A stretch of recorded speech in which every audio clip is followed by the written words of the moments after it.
ஒரு த்ரில்லர் படம் அப்படிங்கிறப்போ, அதுக்கு ஜஸ்டிஃபை பண்ற மாரியான ஒரு கிரிப்பிங்கான ஸ்க்ரீன் பிளே ஒண்ணு பண்ணணும்.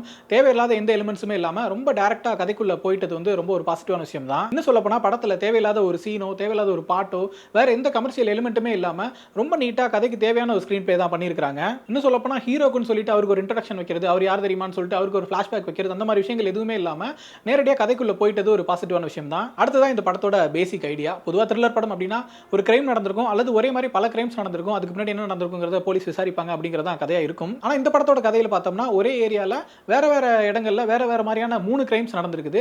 இது 3க்கும் ஒண்ணுக்கு ஒண்ணு சம்பந்தம் இருக்கான்னே நம்மளால சொல்ல முடியலங்கிற மாரி வேற ஒரு விஷயங்கள் நடந்திருக்குது. இதுக்கு பின்னாடி யார் இருந்திருப்பா? ஒரு கிரைம்க்கு பின்னாடி என்ன மாரி மோட்டிவ் இருந்திருக்கும்? யார் இதெல்லாம் நடத்தியிருந்திருப்பாங்க? அப்படிங்கிற மாரி ஒரு பேசிக் ஐடியா செட் பண்ணியிருந்தது ரொம்ப இன்ட்ரஸ்டிங்கா இருந்துச்சு. அதேபோல இந்த ஸ்கிரீன் பிளேல வந்து நெறைய இன்ட்ரஸ்டிங்கான எலிமெண்ட்ஸ் இருந்துச்சு. இந்த விசாரணை காட்சிகள்லயோ அல்லது அதுக்கு பின்னாடி நடக்கக்கூடிய விஷயங்கள் சின்ன சின்னதா ரிவீல் ஆகும்போதோ அப்படின்னு சொல்லிட்டு நெறைய இன்ட்ரஸ்டிங்கான எலிமெண்ட்ஸ் இருந்தது வந்து இந்த படத்தோட வாட்சிங் எக்ஸ்பீரியன்ஸ நமக்கு கொஞ்சம் பெட்டர் ஆக்கியிருக்குன்னே சொல்லணும். அடுத்தது இந்த த்ரில்லர் படங்களுக்கு ரொம்பவே முக்கியமான விஷயம் அப்படின்னு சொல்லணும்னா, ஸ்கிரீன் பிளே வந்து முடிஞ்ச வரைக்கும் அன்பிரெடிக்டபிளா இருக்கணும். நம்மளால வந்து பெருசா அசீவ் பண்ணிடவே முடியக்கூடாது.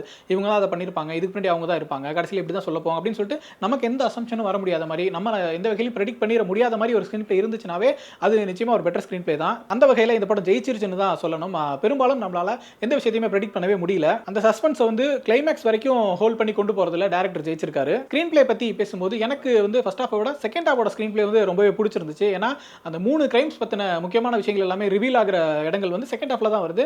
அந்த இடங்களோட ரைட்டிங்கும் சரி, ஸ்டேஜிங்கும் சரி ரொம்பவே இன்ட்ரஸ்டிங்கா இருந்துச்சு. ஏன்னா இந்த 3 கிரைம்ஸ்க்கு பின்னாடியும் நடந்திருக்கக்கூடிய விஷயங்கள் இருக்கும்ல. அந்த 3ம் வந்து என்னவா நடந்திருக்குது, எதனால நடந்திருக்குது, 3 எப்படி லிங்க் ஆகுது அப்படிங்கிற விஷயத்த வந்து ரொம்ப பிரில்லியன்ட்டா எழுதியிருக்காங்கன்னு நெனைக்கிறேன். மோரோவர் அந்த மாரி விஷயங்கள் வந்து ரிவீல் ஆகுற இடமுமே கூட ரொம்ப இன்ட்ரஸ்டிங்கா இருந்துச்சு.